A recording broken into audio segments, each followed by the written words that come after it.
When you try to learn a new language, the grammar textbooks always feel like these giant, dusty instruction manuals, right? Like they're for a spaceship or something. Oh, absolutely. They usually read like mathematical equations, noun plus verb plus modifier. I mean, it's no wonder people get overwhelmed before they even open their mouths. Totally. You're just staring at rigid formulas that seem, well, completely divorced from how actual human beings speak. But what if we completely threw out the textbook today? I am always a fan of throwing out the textbook. What's the plan? Well, what if instead of a math equation, you pictured a kitchen pantry? A kitchen pantry. Okay, I'm with you. Walk me through it. So, think about the physical reality of a pantry. You open the doors, and you immediately see two vastly different types of things. On one shelf, you've got your solids, right? Your apples, your eggs, maybe a bag of potatoes. Right, things you can just grab. Exactly. Things you can pick up one by one with your bare hands. But then on another shelf, you've got your liquids and your powders.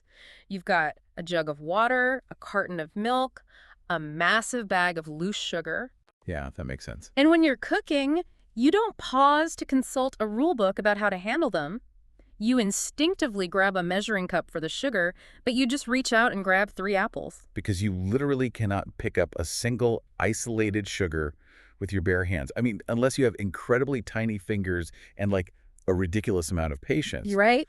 Your brain instantly recognizes that a powder or a liquid requires a container. And that instinct, that immediate physical understanding of how to handle different ingredients is exactly what we are applying to English grammar today.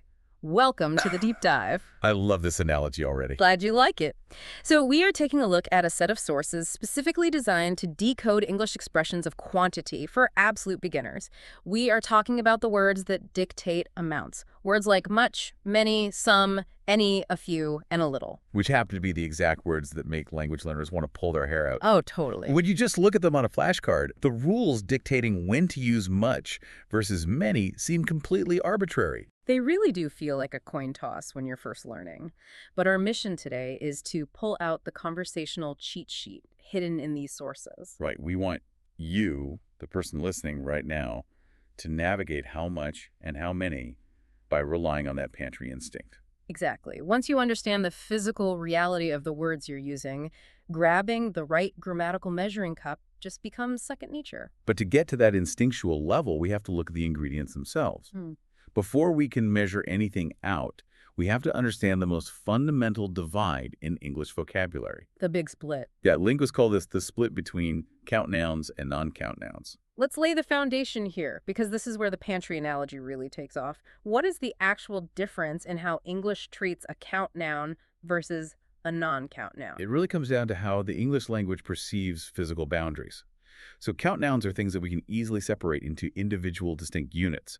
They have clear border. The solids on our shelf? Exactly. You can point to them one by one, and because of that built-in separation, you can attach a number directly to them, and you can make them plural. Let's actually run through the daily practice list provided in our sources. It's a great exercise to visualize these everyday items and categorize them mentally. It really is.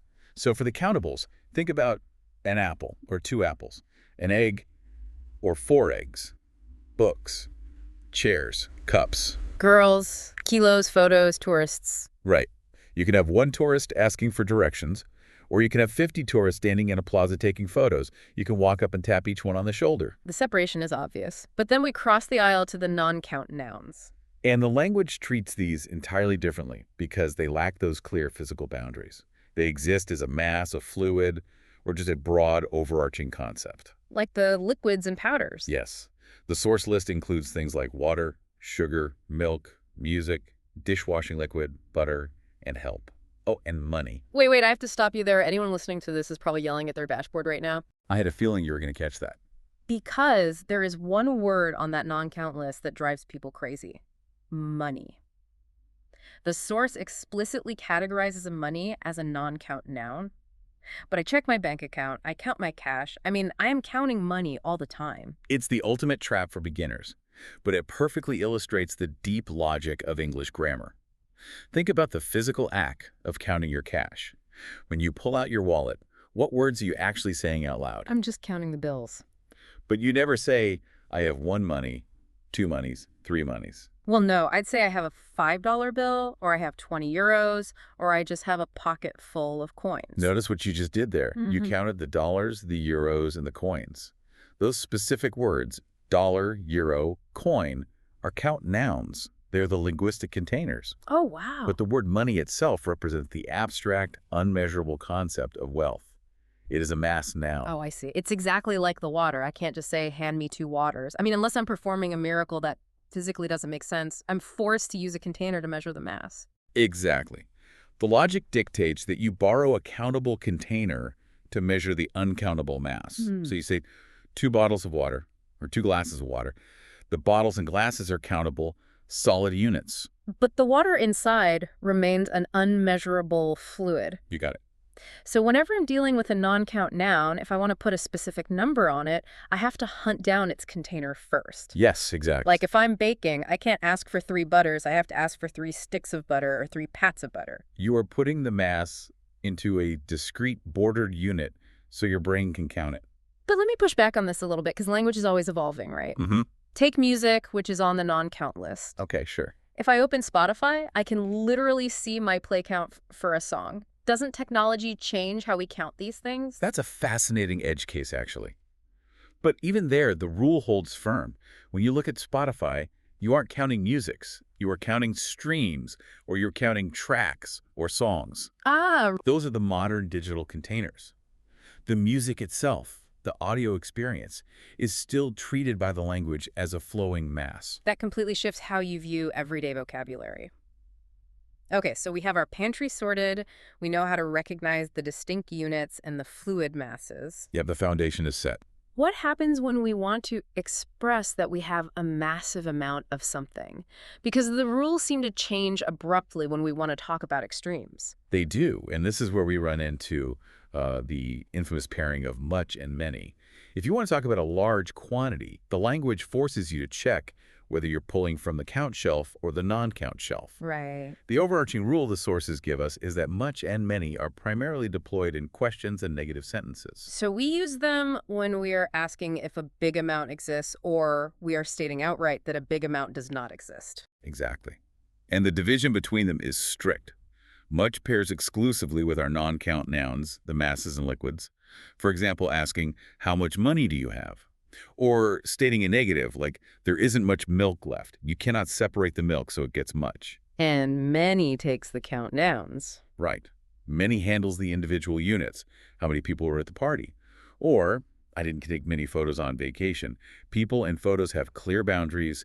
They're separable, so they take many. Our sources highlight that this specific division is where beginners make the most glaring errors. I mean, it's the equivalent of reaching for a measuring cup to scoop up an apple. It feels deeply awkward to a native speaker. Yeah, the errors are highly predictable. Huh? A classic mistake we see in the text is a learner saying, she has many money. Because in their head, they are visualizing the physical dollar bills, which they know they can count. Exactly. But grammatically, they've selected the mass noun. So the language demands, she has much money. Although, again, native speakers usually reserve much for the negative, like she doesn't have much money. That makes sense. Another jarring error the source points out is someone saying, I don't have much friends. Much friends. Oof. Yeah, that one physically grates on the ear. But think about the cognitive dissonance happening there. Native speakers intuitively know that friends are individual, autonomous people. When you say much friends, you are linguistically treating human beings like a liquid or a powder. You're melting them into a mass. Yes, Yeah. the brain rejects it. It has to be, I don't have many friends. I never really thought about it like that, that using the wrong quantity expression actually changes the physical nature of the word in the listener's mind. It totally does. So if I'm a beginner, or even just someone mid-conversation, and I'm staring at a word like tourists or butter, and my mind goes completely blank. The dreaded grammar panic. Right. If I suddenly panic and can't remember if it's count or non-count, am I just stuck? Not at all. This is where the sources introduce what I consider the absolute best tool for any language learner. It's the grammatical wildcard. Yes. The sources give us a brilliant cheat code here with the phrases a lot and lots of. The beauty of a lot and lots of is that they completely bypass the count versus non-count rule. They work flawlessly with both categories. It's the ultimate conversational safety net. If you are walking the grammatical tightrope and you stumble, you throw down a lot of And it catches you every single time. You really do. You can look at a giant puddle of milk and say, there's a lot of milk. And you can look at a crowded room and say, I have lots of friends here. Both are entirely correct, incredibly natural, and require zero mental calculation about physical boundaries. But why does English allow that loophole? I mean, if it's so strict about much and many, why does a lot get a free pass? Historically, a lot referred to a portion or a batch of something. And when you talk about a batch, it doesn't really matter if it's a batch of individual items or a batch of liquid. The focus is simply on the large volume. So the language just allows it to cover both bases. Exactly. And the sources confirm we can use the safety net for questions and negatives too. Like, are there lots of tourists in your country? Works perfectly. Or there isn't a lot of butter, but there's enough. You don't have to pause the conversation to do mental grammar math. It significantly lowers the stakes of speaking. It just keeps the conversation moving. Which is really the goal. Now, we have the safety net for massive amounts, but realistically, I'm rarely talking about massive extremes. I'm usually just asking a neighbor to borrow a tiny bit of sugar or wondering if there's any coffee left. Everyday life is usually about the smaller stuff. Right. How does the language shift when the stakes and the amounts are lower? The mechanics change slightly. For everyday, smaller quantities, we rely constantly on 4 little words: some, any, a few, and a little. Let's tackle some versus any first. The sources lay out a pretty clear baseline rule for these two based on the tone of the sentence. Yeah, the tone is everything here. Some is the default for positive affirmative sentences. If the thing exists and you are stating that fact, you use some, like, I'd like some sugar. Positive existence equals some. Right. Now, any steps onto the stage when things get negative or when you are asking a question about existence. If you are doubting something is there or denying it entirely, use any, is there any sugar in this coffee?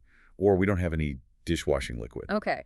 But if any is strictly for questions, there is a massive social trap here for a beginner. Oh, you noticed that too. Yeah. Say I go to a dinner party and dessert is taking a while. If I follow the rules strictly, I would lean over and ask the host, can I have any cake?